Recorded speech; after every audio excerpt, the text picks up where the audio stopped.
Right. Good afternoon, everyone. So amazing to see everybody. The Hi, band. Donnie. It's the band back together. Before we get started, I'll hand it over to Commissioner Glass to do a welcome to all of us, bring us all back into community with one another. Thanks, Donnie, and hi, members of the coalition. It's great to reconnect with all of you and pick up on the incredible work that you did last year. I have a couple of updates that I can make for you on where that is.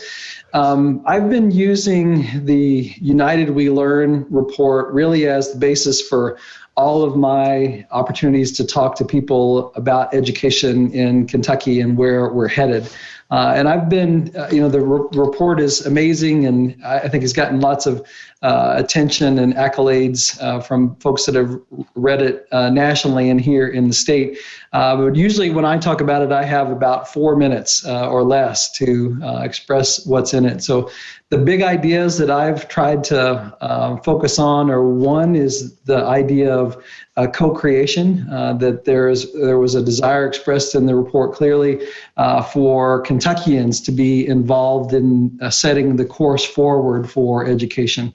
And that involves students, parents, teachers, community members, really everyone in Kentucky that, involved in that future setting work. So this idea of co-creation was central theme that emerged. A second big idea was around innovation, and with a special focus on innovation around the assessment and accountability system. There was, I think, a lot of recognition that the existing assessment accountability system hasn't met our needs, either in terms of what it was initially designed to do in lifting up equity and ensuring equity for all students, and that it's been a limiter in terms of how education, the experience of education, might shift and change for our students. So, and that's led into the work that the local laboratories of learning have been doing, and I know you've got updates on that coming up, so I won't get into that, but it certainly, the work of the United We Learn report leads into the work that we have the L3s doing around designing different assessment and accountability approaches for us to consider going forward. And the third big idea that we gleaned out of the United We Learn report was this idea of shifting student experience away from pure content-focused experiences into those that are deeper, richer, connected to arts, careers, and life and experiences outside of school. So those were the three big ideas that I've been sort of touching on and focusing on. Okay, Mom, I'm going to go get our drinks. I'll be right back. And then get the sun off of you. I think, Rhonda, you may be muted. Oh, there we go. And then wrapped around all of those three big ideas is this concept of equity, and equity needs to have some definition put with it. And what I've been talking about that I took from the report is a recognition and appreciation for all of the diverse experiences, backgrounds, and family stories that we have in Kentucky, and simultaneously a recognition that our students and families come to us with different experiences and backgrounds, and the education system needs to adapt and support our students and families in different ways so that they can all realize their potential. So those are a summary of how I've been talking about the United We Learn effort. I can tell you that we've now are engaged in a strategic planning effort at the Kentucky Department of Education that's using United We Learn as this touchstone for how we will focus our work going forward as an agency.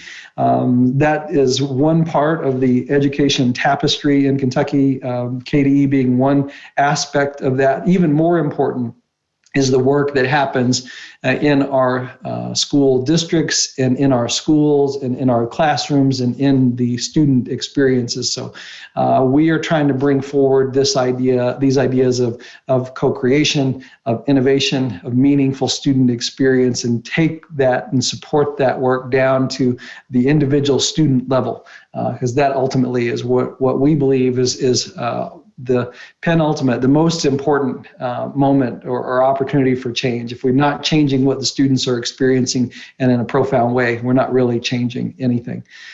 So there's just a brief update on how United We Learn is driving our work going forward. Of course, we are right at the beginning of a legislative session as well. I don't see a lot of United We Learn driving the legislative proposals that are being put forward, but that's not altogether unsurprising. But I am pleased to see we have two really strong budget proposals, both from the House Republicans. I would say is a really good starting point for a budget. The governor's budget proposal, of course, is a great everything that you could possibly ask for when it comes to education. So those are two exceptional starting points. I'm encouraged by that from a funding standpoint. And we don't seem to see a lot of legislative proposals being put forward that I think would hinder the work that it was envisioned in United We Learn and that you put together in the crafting of that report. So I don't see anything that's going to be holding us back. And I've tried to stress multiple times in the groups that I've talked to, stop waiting for permission to begin engaging in this work. When it comes to reaching out and involving community members, students, teachers, parents in the future visioning of education, we can already do that. When it comes to the work around changing our assessment and accountability systems, bringing about innovation at scale in Kentucky, we can already do that, and it's happening. And when it comes to changing the experiences of our students at a micro scale, where we're really thinking about what's happening with each individual student, how we can make that experience better, we can do that, and we're doing it right now.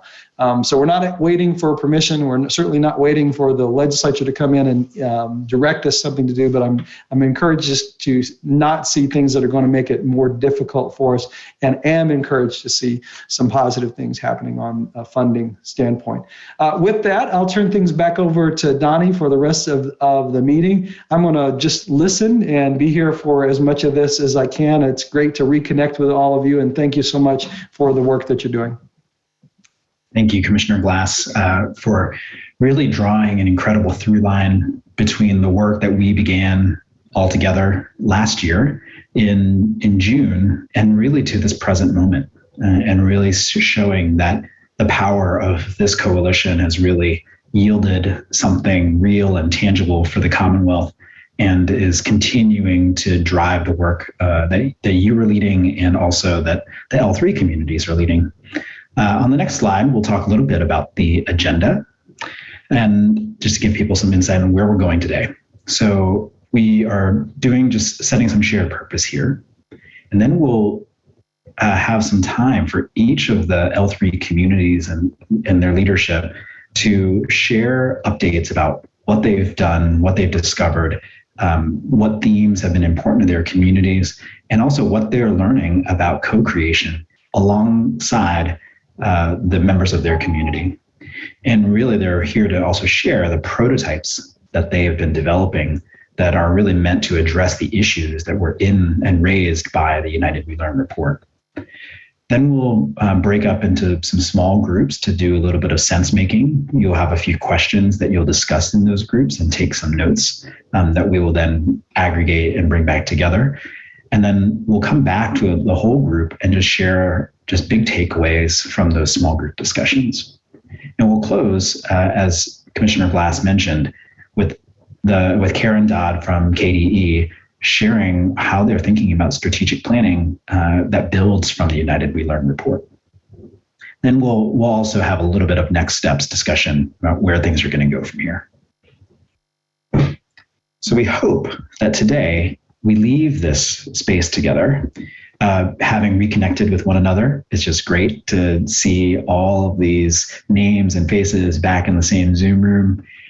Also, that we have grounded ourselves in the work and celebrated the work of the L3 district teams, and then to identify the connections between those themes and patterns to that local work and see how that might relate to some larger systemic changes. And then we'll look ahead and continue this movement that really began with this community and this coalition, just looking ahead into the future. These are the same community agreements that we've been using since this coalition was founded, with one addition. So we, as a L3 community, have been using these community agreements, but realized that maybe we wanted to put up one that would help us maintain a learning orientation, and that we're here to preference learning over performing.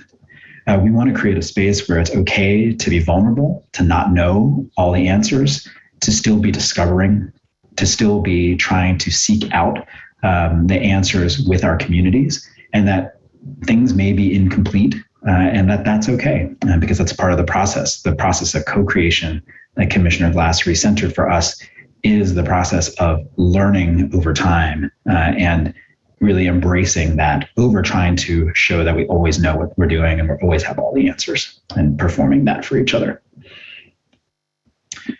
So that we can have a moment to reconnect around the work that we have done here together already, we'll put in the chat an answer to this question.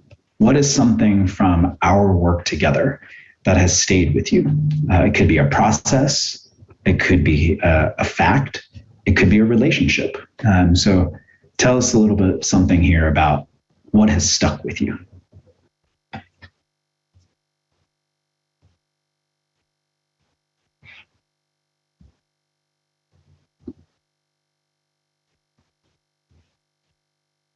Thank you, Phoenicia. Empathy interviews. Yeah.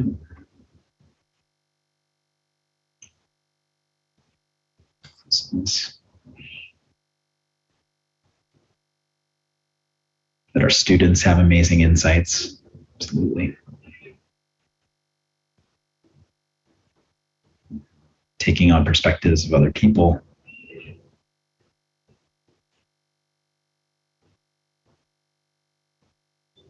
Collaborating across the state.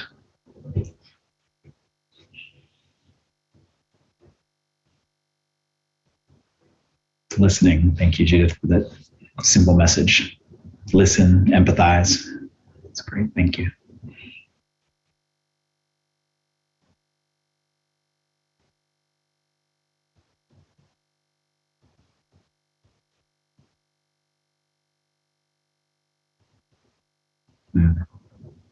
Having experiences of young people outweigh state assessment, dreaming boldly. Get messy. Oh, yeah, Keisha, that there are so many people who really do care about what's happening in communities and the future of our children. It's a really wonderful sentiment. It's great to know that one is not alone in that regard.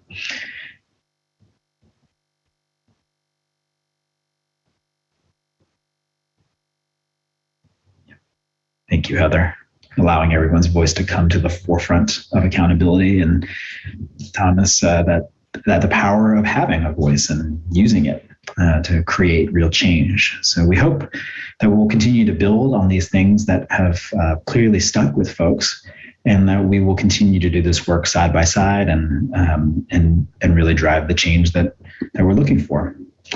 So I just wanted to make sure that we are situated on the next slide,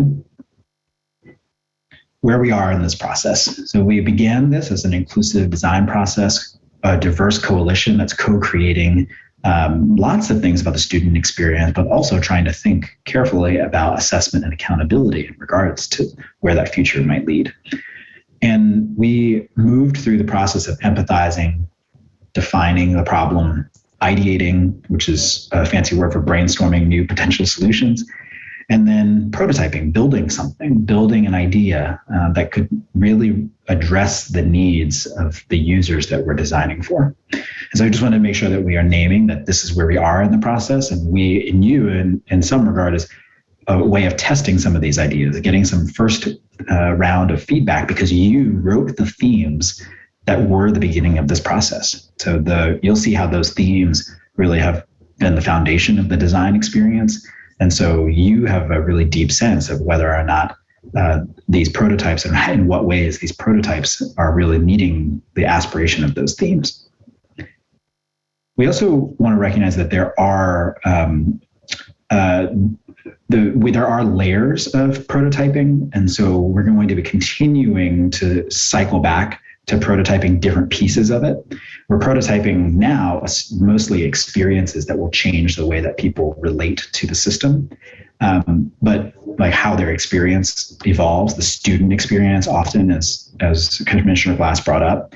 But we're also going to be adding on layers of prototyping around how do we use the data that comes out of these experiences to improve the way that the system works. That's what we call accountability. That's how we're thinking about accountability. Accountability is the ways in which we create more value for young people, the way that we create more value for communities. And so we just wanted to make sure that you're going to see a lot of people talking about an experience that either families or students have in their communities, but we will be moving towards a space where we're thinking about how to gather data about how to make that experience more common and more high quality. So we're about to embark on our L3 presentations, and we'll be going alphabetically through the list. And so here are the questions you will be discussing after the presentations have a chance to move through. First, what patterns do you, as members of the coalition, so you as the coalition listening to these presentations, you will be thinking to yourself, what patterns do I notice in the work from the L3s? What are some similarities and differences between them?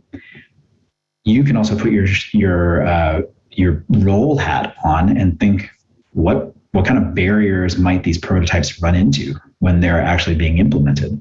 That'll be tremendously helpful to helping the L3 communities forecast how to avoid some of those barriers and how to think about that in advance. And then third, what questions might the L3 communities ask of families, students, educators, or community members as they test their prototypes with those users? What kind of things should they try to find out what kind of questions should they try to ask and get answered as they engage with testing? Okay. With that, I'm just going to say thank you in advance to all of the incredible leads from the L3 communities. Lauren, you probably want to not spotlight me and let the spotlight shine onto Allen County.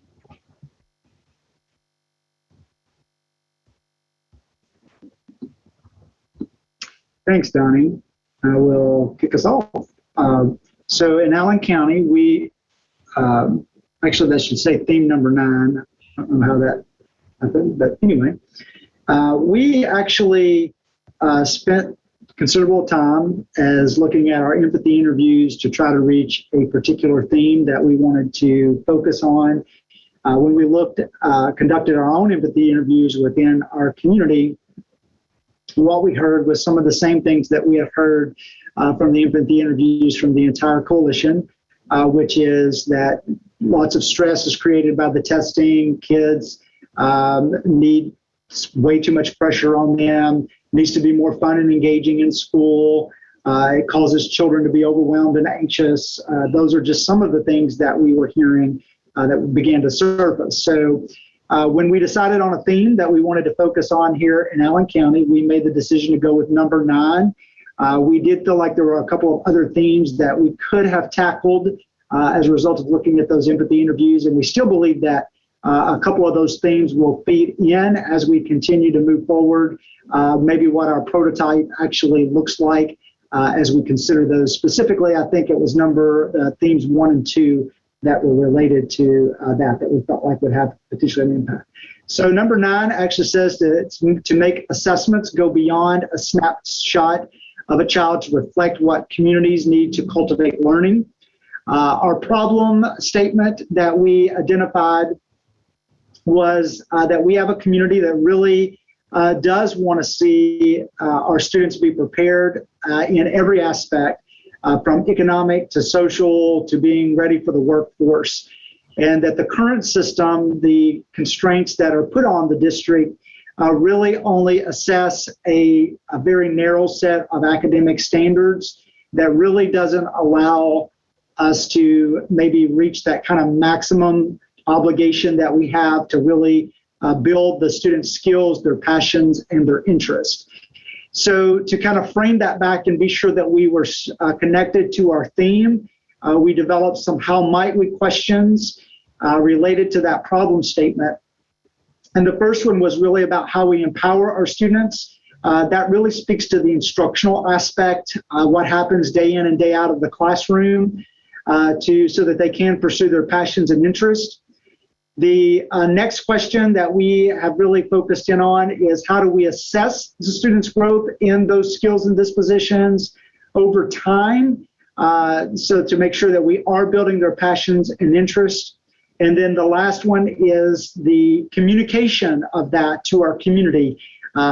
So not only assessing it, being sure that we are accountable to the public and that we are reporting those things that they back out to them that they value and that they can actually see that growth. So those are the questions that we've been exploring.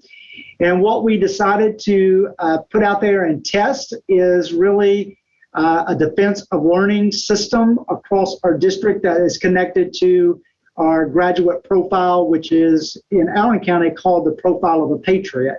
And I would note that we actually just finalized that document. We did not have one going into this work. So we're running another group simultaneous with the L3 where we have created that. And that's been a community conversation with various stakeholder groups where we have created that. And so our goal is to, with the defense of learning system, is that we're collecting evidence over time related to those elements in some type of digital portfolio system, and that students would then use that system to defend their learning, defend their learning at key points in time.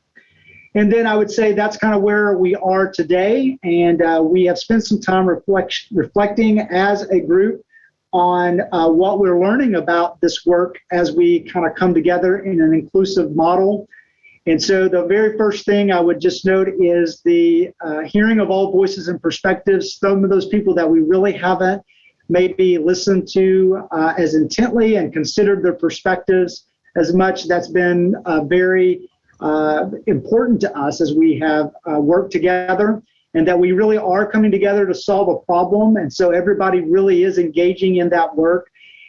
We have let our why, which is really this problem statement and the theme, drive our conversation and work together. That it does require flexibility because it's really hard to get a group of 29 people together from all different walks of life. And so that's required us to be flexible and look at other models to be sure that we're getting all of those voices at the table together and making sure that those voices are honored in our work. And then I would just really note, kind of in closing, that everyone really is coming to the table and taking this very serious and very dynamic, staying focused and being very intentional about what we're doing. And everybody, just the flexibility and the agility of everyone to just say, we really do want to get this done and move very quickly. And everybody's all in to make that happen. So that's kind of a summary where Allen County's at today. Awesome. Thank you. Thank you, Travis, and the rest of the Allen County team. They've been doing incredible work. And so we're just really excited to hear an update from that. Next up, we'll center Frankfort Independent. And I believe Crystal's here. Hey, everyone.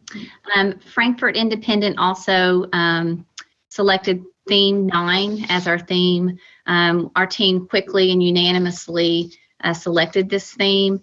The feeling about assessments and accountability, we felt as a team should reflect and cultivate meaningful pathways for our students. And so we arrived at selecting this theme 9. It was really more of a natural process for that to be selected in our district. And so there was not, we looked at a few other themes, but this was definitely the pathway of learning that we wanted our students to begin to pursue moving forward.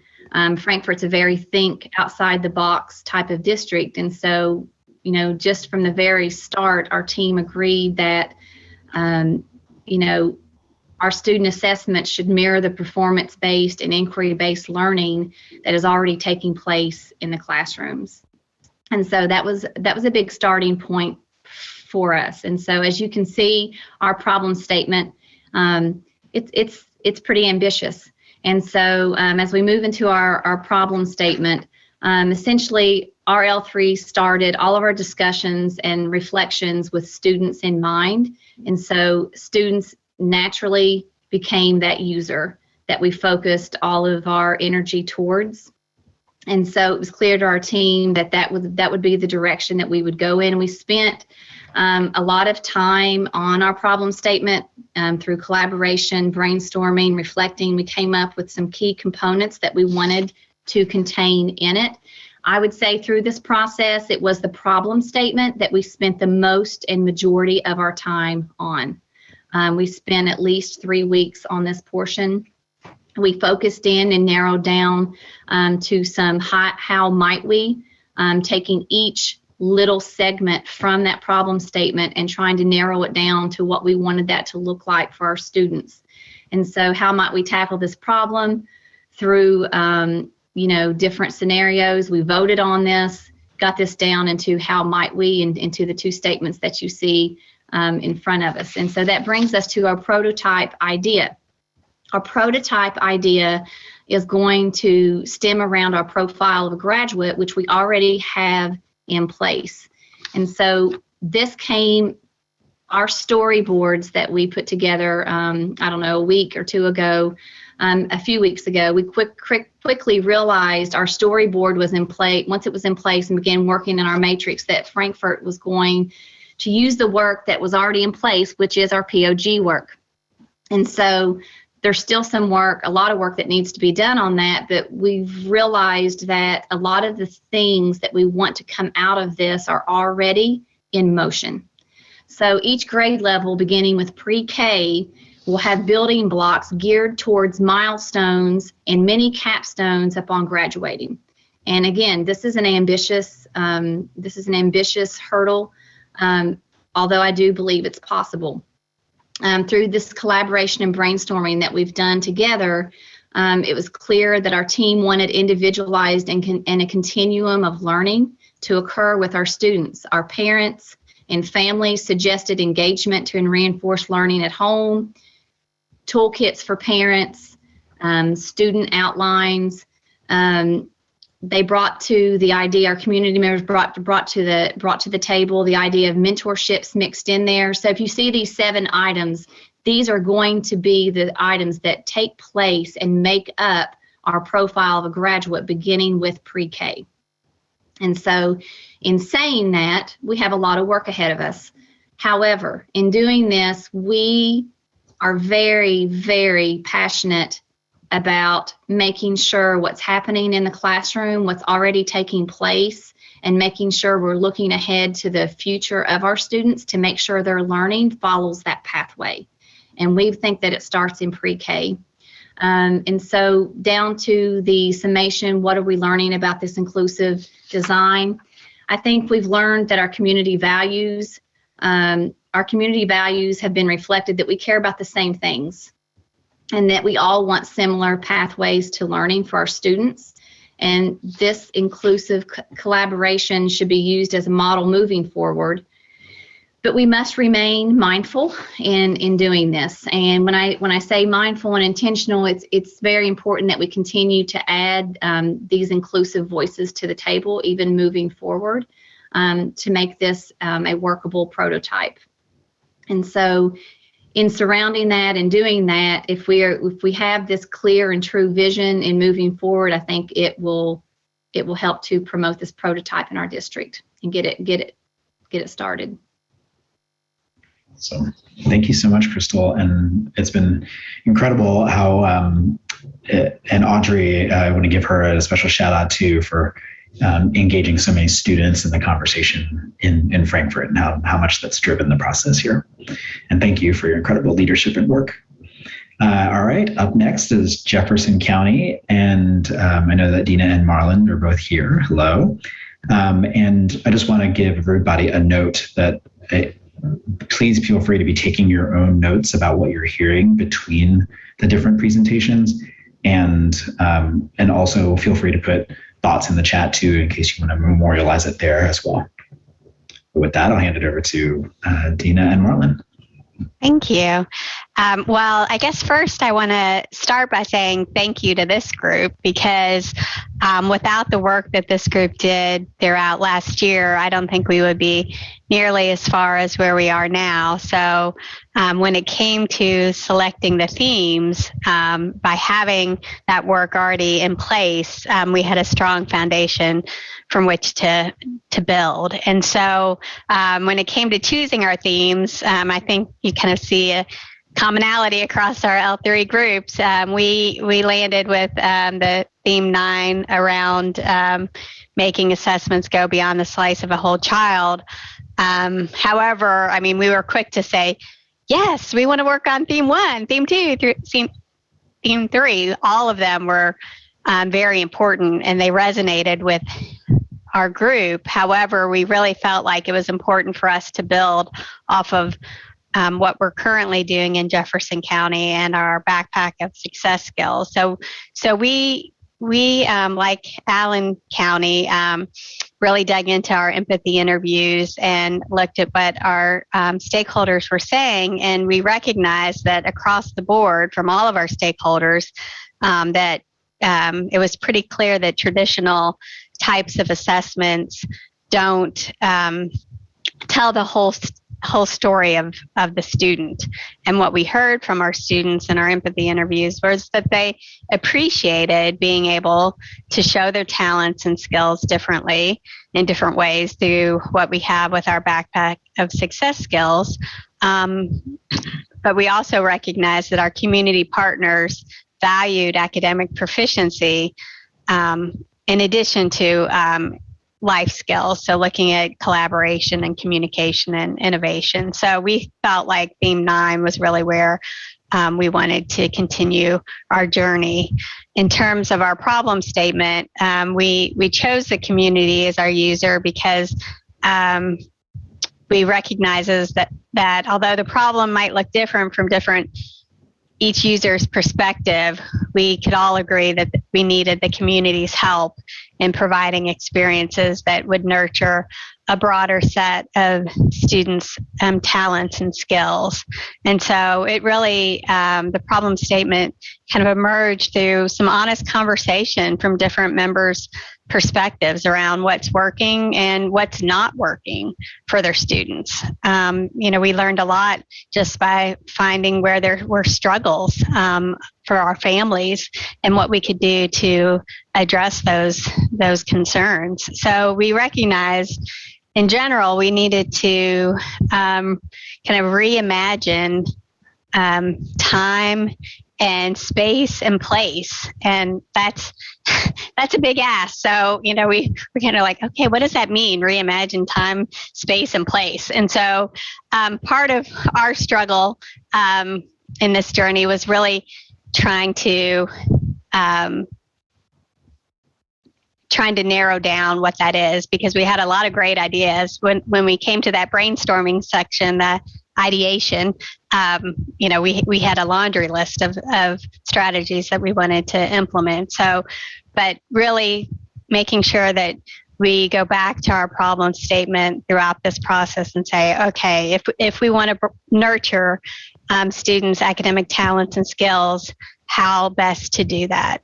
So our prototype idea, again, is building on the foundation of the backpack of success skills. And what that looks like in Jefferson County is that students at all grade levels add what we call artifacts, evidence of learning, into their digital backpack, and then they defend their learning at those transition grades of 5th, 8th, and 12th grade.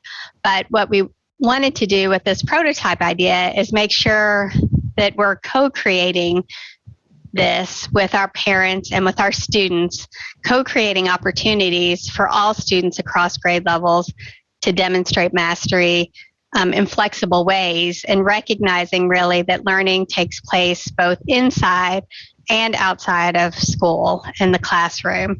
And so this really, the more we talked about it, we recognized that at the heart of this is really an equity issue.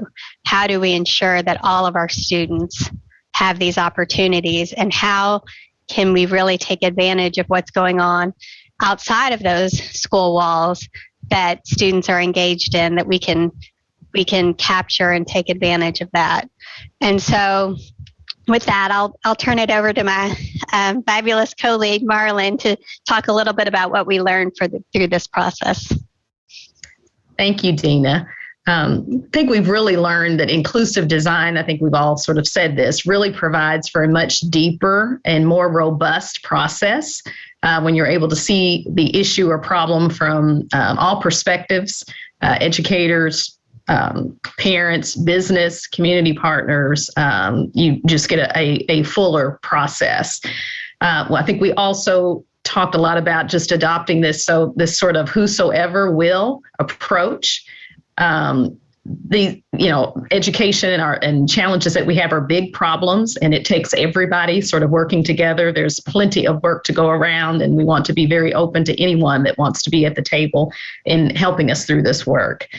I think we also learned and know that it really helps when you can find a shared interest among people, different diverse people around a table. And for us, that was really student success. And we could all really galvanize around that idea that really helped the work. And then just understanding that this is difficult work and it takes time to do. And a big part of being successful is building that trust among the partners. And that, again, is no easy task, but is very much necessary to have success. And we know part of building trust is doing the things we say we're going to do, having follow-up so people know that, we didn't waste their time being engaged in this process and that we've really acted on and moved forward. So the trust will continue to be built as we move forward. Awesome. I think that idea of trust is doing what we say we were going to do is so critical. And I feel like this coalition is built on that idea that we are here to follow through on the themes that were highlighted by this team and doing so in partnership with all the three communities. So it's really powerful. Thank you so much for your reflections. I'll hand it over now to Johnson County and Heather. Well, good evening, everyone. It's kind of funny, like the other great districts before us, Johnson County also went with theme 9 and make assessments go beyond the slice of the whole child to reflect what communities need to cultivate learning. And we also thought that theme 8 fit amongst it well, go beyond a narrow set of subjects and create pathways that facilitate individual fulfillment and collective prosperity. We have several schools in our district that are actually Leader in Me or that have the BAR program. So we felt that these two themes, along with the L3 project, fit perfectly with those and was a nice way to bring them together and unify them in our district. And through our work with the empathy interviews and through especially the great student input that we got, we realized that we want our students to be grown and go out to the workforce or college and be successful individuals, because at the end of the day, that is what we're charged with, is that student and growing a great person. But then as we thought about some of the things that we were doing and the ways we were going about it, we didn't always necessarily take their input into those challenges that we were putting out there. So they really wanted a more individualized way of assessing their own growth. And they felt there was a disconnect from their learning and growth, which essentially led to a lack of motivation for some of them. So they needed a pathway to take charge of their own learning. And we think that this allows their interest and needs to be heard and respected as we go forward with this. So, like the others have talked about, this is not an easy feat that's just going to happen, but we know if we stick to it and utilize their thoughts and get a good process in place, that it's going to be a great thing for them. One way that we think this works nicely with that is just like what others were talking about. We want somewhere for them to showcase their own learning. So within that prototype idea, and the debate's still out on a name, we're thinking that through, and it's really hard for me to come today and not have a finalized name. But as Donnie said, it's okay that not everything's done. So I'm working on my personal growth about that tonight, Donnie. You know how I am.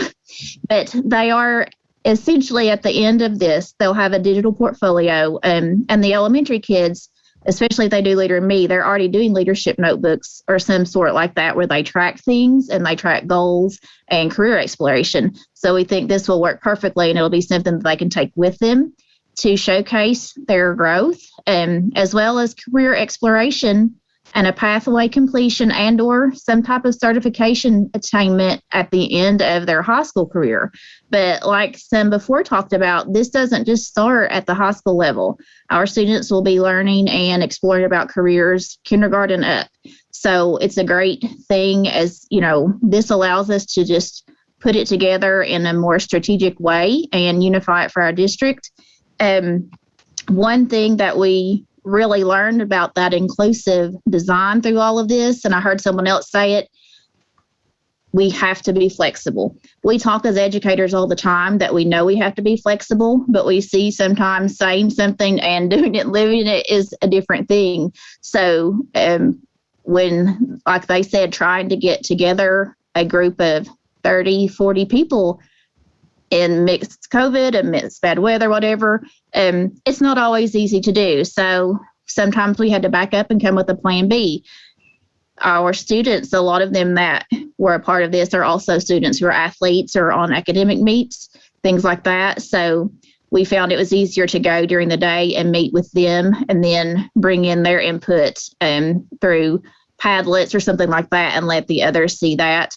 And then another thing we learned, it was great that we were able to get community input, and you could tell they greatly appreciated being asked and made to feel important to know, hey, what you have to say about your child's education, your child's assessment is just as important as what they think or we think. So they really appreciated that. We were fortunate that we got to rely heavily on a large variety of educators in our group. And one thing I really noticed was that something that stood out to me was even the branch of special education within our district. They're all phenomenal, but I'm often heard even back, when teachers are evaluated with Danielson framework, that they felt like, well, this doesn't have anything to do with us. This doesn't apply to us. So by reaching out to them and really seeing what they felt their students needed and, where they would like to see this go, I could tell they greatly appreciated that as well. But at the end of the day, regardless of whom it is, educators, parents, someone in those high school buildings, elementary, whatever, we all have that one common goal, and that's that we want our students to go out and be good human beings. And we know, though, they're not going to get there that same way. They are going to go through different paths. They are going to have different wants at the end of that, but we have to figure out how to get them there. So they're going in different directions to get their needs met. So their accountability should look that way too. And that's really where we are in Johnson County. We're still working, but we're excited to see the next phase of this. Thank you. Thanks, Heather, and thank you so much for modeling our new community commitment. Yeah, we are in the process of emerging and learning and pulling together ideas from different people, and it's okay that not everything is done the way that we're used to doing that. The fact is that it's powerful that we're including people who haven't been included typically. That's good work. And next up, we're here from Logan County, and Contessa and Ben are the two co-leads there, and we'd love to spotlight them. Okay, so we're going to tag team this. So I'm on the theme section of our presentation.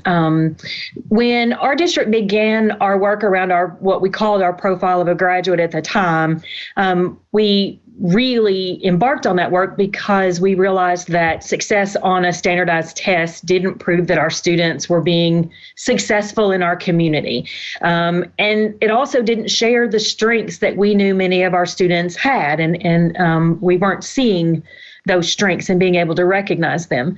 So since that time, 2018 forward, we've really tried to have communication within our district and within our community about how we can help our students feel success in a variety of areas, and then how we can celebrate those areas.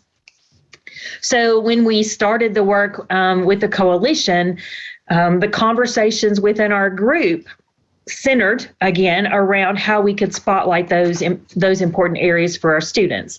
We all agreed that Theme 9 communicated that wish, which was that we could clearly show our students, our families, and our communities what skills and what competencies our students were mastering to help them be successful citizens in our community. And so that's why we landed on that Theme 9, because it clearly identified what our wish was.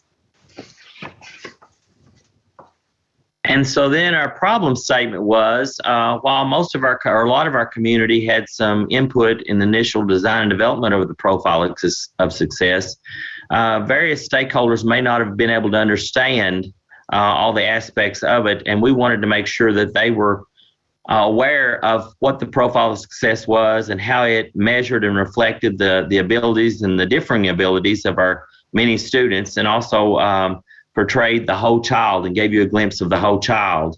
So what we've thought about is how we might engage our members into deeper, or rather our staff members into more deeply embedding the profile of success in the daily curriculum, so that it's woven throughout everything that we do, so that the children understand it, and then they'll talk the talk with the parents and community members, so that everyone is on board and everyone understands what it's all about. And we want that to be integrated into the regular classroom every day in everything that students do. And then we also wanted to make sure that we share this with all of our stakeholders, because they need to know and understand what the profile of success is about, its purpose, and why we're choosing to have a profile of success for all of our students. So that led us to our prototype idea, which is a dashboard. We are doing a lot of work in our district, focusing on our profile of success, and that's in a variety of ways, but figuring out how we could center that in one location, so that we have, and our vision is for, like, we have a district dashboard that has a district data, a school dashboard that has school data, and then an individual student dashboard with student-specific data. We agreed that we wanted that dashboard, the headings, to be the headings of our profile of success. So that's communicator, collaborator, empowered learner, global citizen, those profile of success competencies. So then we, as a team, brainstormed all of the different types of data that we have to share under those competencies, and put them under the heading for our competencies. And so, for example, summative assessment data, that academic data we want there, our defensive learning presentations, internships, clubs, organizations, experiences that our students are having inside school as well as outside in their community, their churches, where they live every day. So finding ways and where we can put those within that dashboard to showcase it. Our vision for this dashboard is that we have the structure, but our students will fill that dashboard. So they will choose which of those pieces of data they want to showcase in their specific student-specific dashboard for it to be theirs. And so they have choice in what that data looks like and how they are sharing their strengths and their abilities. Then we want that dashboard to be shared in a variety of ways. We talked about student-led conferences, that this could be the piece of data that the avenue that our students use to share how they are progressing. Then also being able to share this dashboard with potential employers, colleges, et cetera, moving on outside of the school arena. Then the next piece of that was we came up with multiple ways to communicate this dashboard and the pieces that are in it, and sharing the importance of it and all of the data that will be housed within it with our families, our educators, our community members, our employers, so that everyone understands what that dashboard is, what it means to the school district, to the students, and then to the families in our community. And then lastly, what we're learning about inclusive design is the value, how valuable it is to hear from our different stakeholders. Every voice is important, and how nice it has been to hear from everybody, especially our students, and the great input that they've given us, because they've really been instrumental in our process and giving us excellent feedback about the things that they value and the things that are important to them. And then everyone showing up at our meetings has been awesome, and everyone having a voice and everyone being there to represent their specific stakeholder. And we did find that the virtual format might be a little bit limiting for us. We thought it might have been better if we could have done all of this every time in a room together. But of course, with things the way they are, that's almost impossible, especially considering we're working with people all across the state. But we just thought it has been an awesome experience, just getting to hear from each stakeholder and the things that they have, and then the commonalities that we found between each of our stakeholders. And, our students, our staff, our administrators, our parents, community members, there was a lot of commonalities in what we really wanted to see and what we valued, and that was encouraging to know that we were all of one like mind. So that's ours. That's great. Thank you so much, Ben and Tessa. That idea that we really do have a lot of common ground, especially in what we aspire to for our young people, is such an important, I think, learning from all of this. Thank you so much, Team Logan. And last but not least, I know that Mike and Susan are here from Shelby County to just share a little bit about what they have learned and discovered. Thank you, Donnie. I'm going to go ahead and start. My name is Mike Hesketh. I'm a community member and have really enjoyed the experience of this process. A lot of what we've been experiencing and wanted to share has been shared. In fact, Logan County, I couldn't get over some of the exact things that you all have been through. We as well have. We had a little different conclusion, though, when we did our empathy interviews. We settled on theme number 2. Schools are a hub of the community, and they could do more to expand relational trust and public trust more globally. We still value the others. We hang on to 4, 5, 6, and 9, as many of you said as well. There was the empathy interviews and the tone of the interviews, the key points of the interviews, the trust, equity, genuine accountability. All of these were ones that really resonated from the empathy interviews. But what really drew us to number 2 was that each school houses a network of trusting relationships that work together to support the success of students and families, the network of mechanisms of genuine accountability. It was really something that resonated with us. We know that in Shelby County, when we've come together, we've really been at our best, and so we're going to work with theme 2 as our primary. Susan. Hey, I'm Susan Dougal. I'm Chief Academic Officer and co-lead with Mike in Shelby County, and I'm going to talk a little bit about our problem statement. We embarked on a similar journey about 5 years ago when we went through a design process to develop our profile of a graduate, and we have been really testing and revising some things around that profile and measurement tools for the last 5 years. And we are also in the middle of prototyping, prior to this L3 experience, defenses of learning at 5th, 8th, and 12th grade. So we have those prototypes and testing going on currently in our schools. So when our group came together and we really focused on empathy interviews, it led us for our state problem statement. We started with students, and then we decided that it led us more to the community. So we are really focusing on that reciprocal partnership with all stakeholders, including community and families and the school. One of the big words that keeps coming up in our discussions within the coalition and across the community is a lack of trust.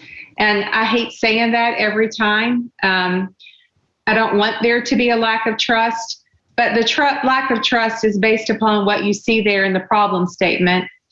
Some because of federal or state policy. So when we try to give permission to do things differently, there's still that wondering, can I really do that because of state and federal policy? Traditional mindsets, lack of communication, perception of jobs in our community. Lots of things are causing that trust. It's not a bad kind of lack of trust. It's just all of those barriers are there for us.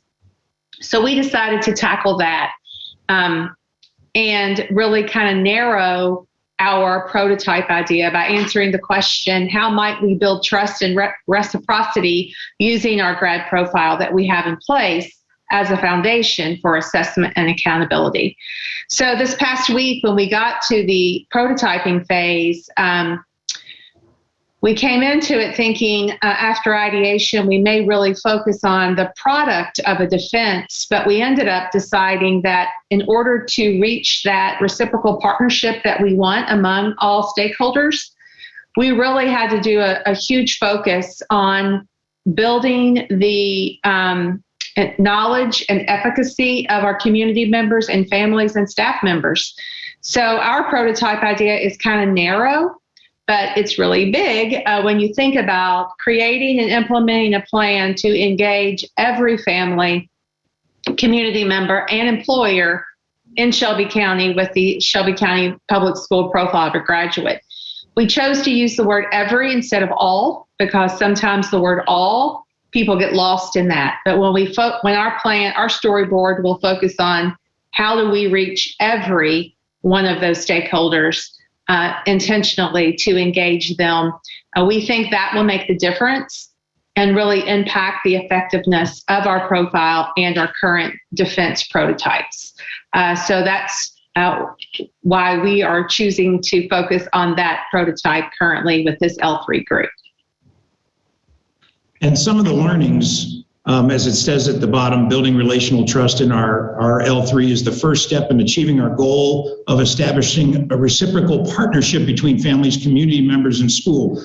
We've seen that in our L3 meetings. We've really reached our best conclusions when we have gone around the room. Oftentimes early in the meeting, we've seen that we have a perspective that we think is going to last or be the one that we want to settle on, only to find that another perspective from, in many cases, we've realized, again, like the Logan County folks, the student voice is such an important part of it. When our students gave their perspective, it really helped us to recognize as we go forward, and the idea of gathering in the school where the students are was going to be very key. Similarly, this week, it was pointed out that in order to get our community to engage, perhaps one of the best things we need to do is to bring our students out to our communities so that our community members can meet our students and see how enlightened they are and how willing they are to experience beyond just the classroom. So the prototype approach is something in business that we're used to and we are comfortable with, and we're pretty excited about taking our profile forward. What a powerful way to close our presentations from these communities. I'm so grateful for your energy and time. I want to recognize that the amount of time that each of these leads and these communities have put into this work, it really can't be understated. And their commitment to doing so in an inclusive way has really been something to watch and has filled us with a lot of energy and pride, and has really made the people in their communities feel seen and feel understood and feel part of this process. So kudos not only for what they've been able to do and share with you tonight, but also how they've done it. That commitment has been really powerful. So thank you. We're going to put you into small groups now to discuss a few questions that I previewed prior. That what patterns did you notice in the work? Similarities and differences? What barriers might these prototypes run into? And then what questions might they ask of families, students, educators, or community members as they test their prototypes? What one example of this sort of reflection might be that you might notice that many of the groups talked about communicating their profile of graduate or how it's measured.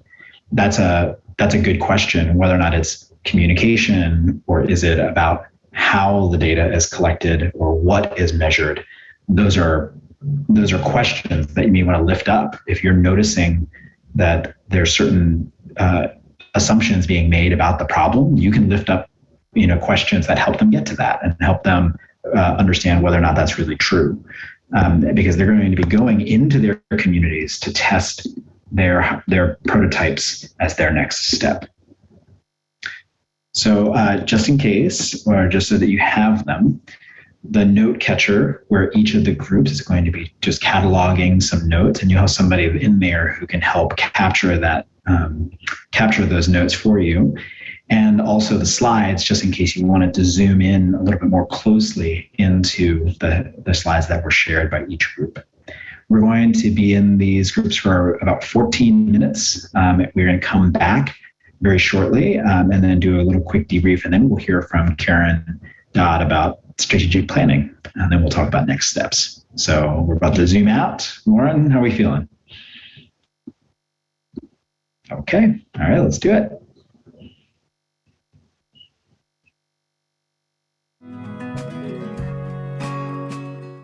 Well, Rita, it cut me off. Oh, it was Donnie. I know it was Donnie. Of course, it's always me, Penny. It's always me.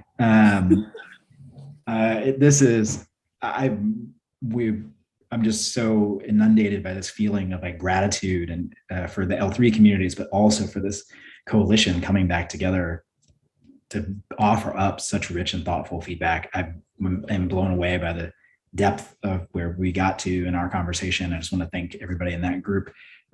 Group one, I want to just in the chat as we're teeing up our friend Karen to share about strategic planning.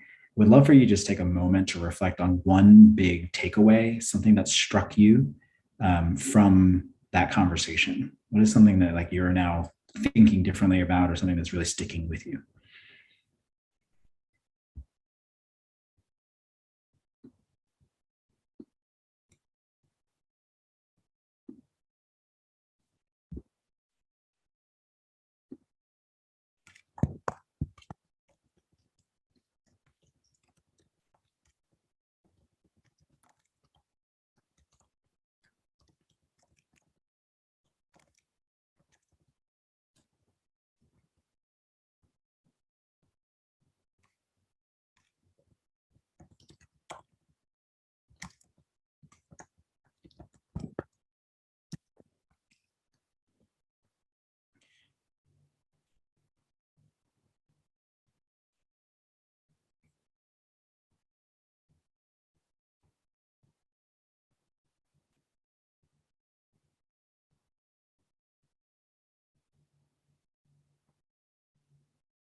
All right, I want to make sure that the work continues.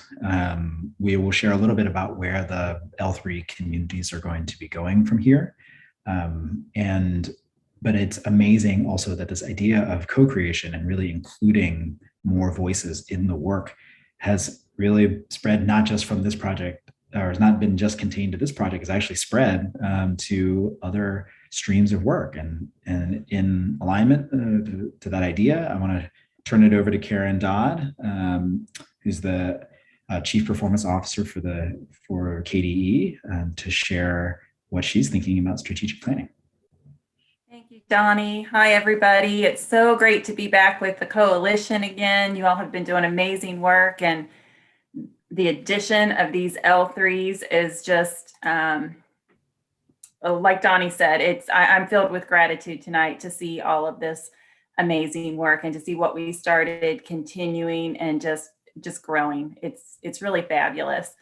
At the department, we started our strategic planning process by asking our staff and then our leaders to look at the themes that came from the United We Learn report. So that was the very first step that we took. We asked them to share what's popping out at them. So out of those 10, what is really standing out and what does KDE have control over? The answers we received led to the development of what you're about to see. So I'm going to turn this over. Melody Cooper is with me tonight, and Melody is our strategic plan program manager.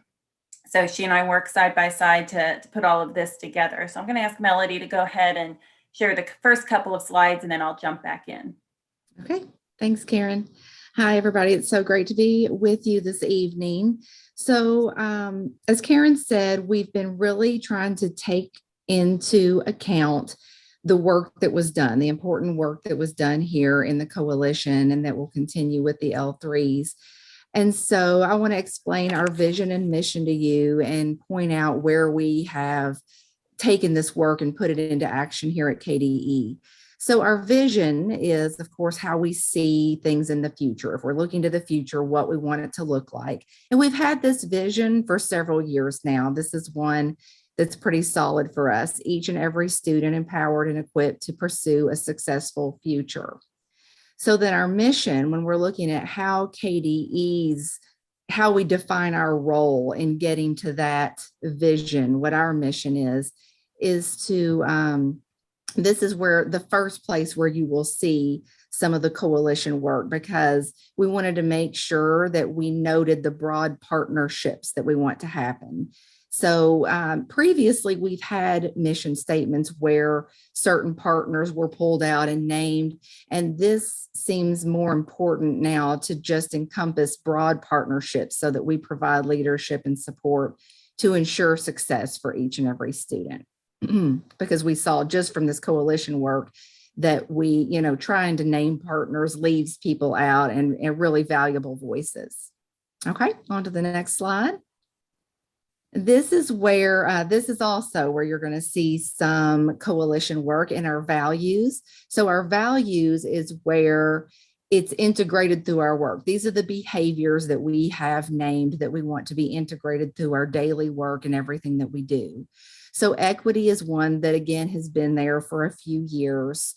Student success used to be called achievement.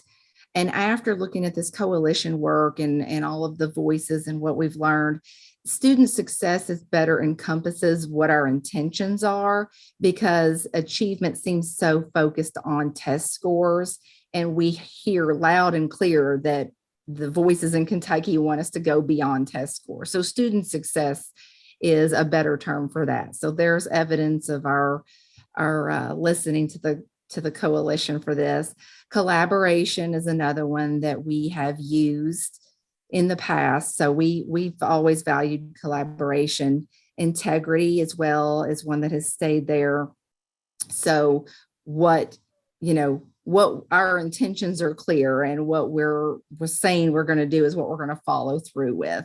And then innovation was added onto our values after looking at the work of the coalition, because it's clear that we have districts who are doing innovative things all the time. And we want to also mirror that and be innovative in the way that we approach our work, and with our starting with our strategic plan and integrating throughout our work with districts and schools and in our partnerships. So that's all I have. I'll turn it back over to Karen. Thanks, Melody. So then that leads us into our strategic priorities. Again, this comes directly from the work that we did through United We Learn, or that you all did through United We united, we learn. Yes, I said that right.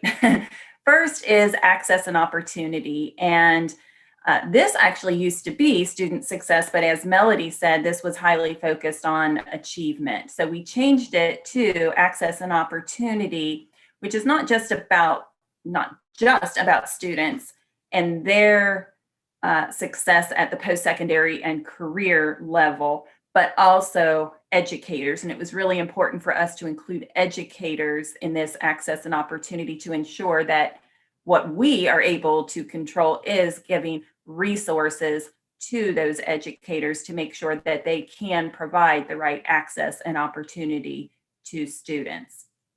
The next one also goes hand in hand with the mission that Melody just talked about, that authentic engagement and partnerships.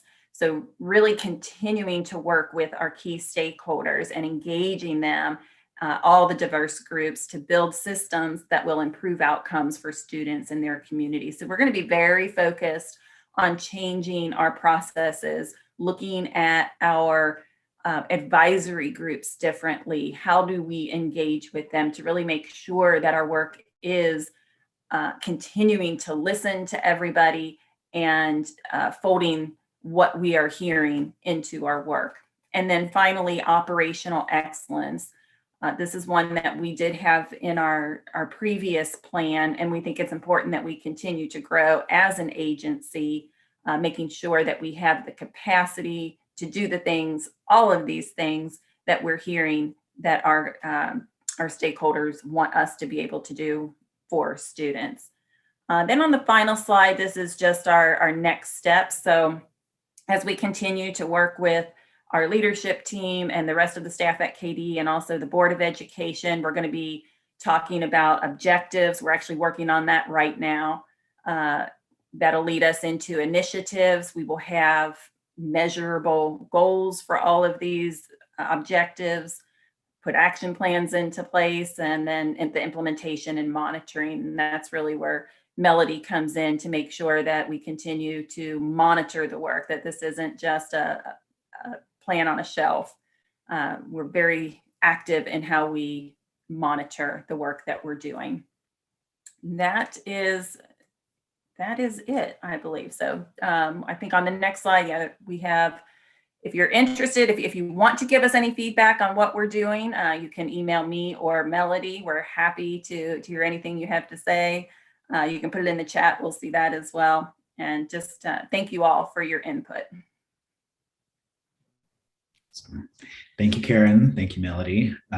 It's so powerful to see so much alignment and so many through lines between the work of this coalition, the work of the L3s, and the strategic planning priority areas that you've highlighted for us. And so we really look forward, I'm sure many of the coalition members really look forward to being involved and engaged and making sure that through line goes all the way through those other steps or other components of the process. So I hope everybody takes them up on it.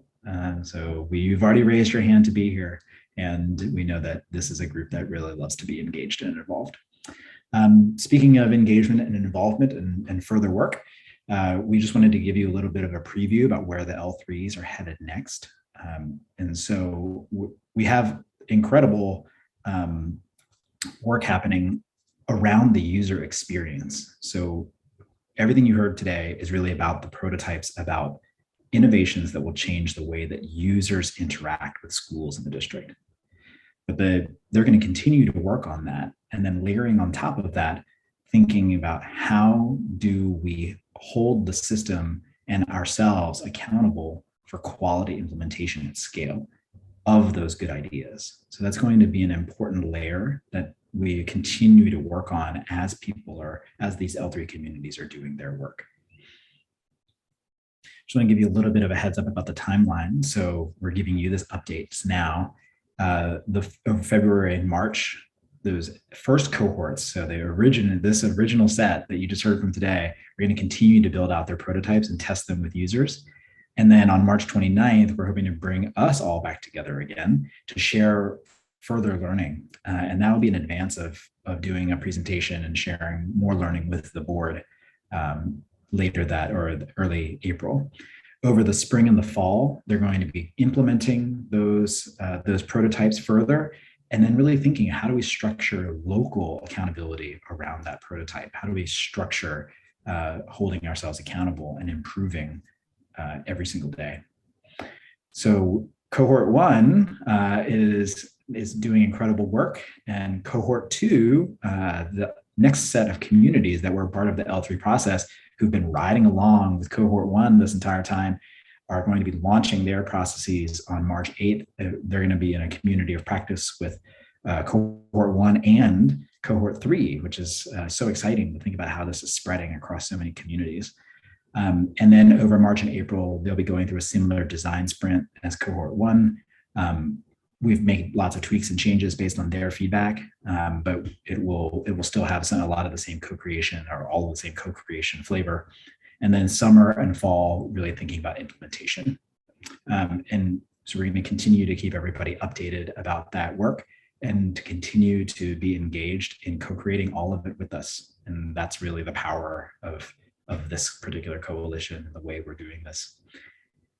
As a close, we just want to leave with one thing that's making you feel hopeful about the future of public education in Kentucky, because we should always end with feelings of gratitude and hope. And so I hope we can really cycle into that right now.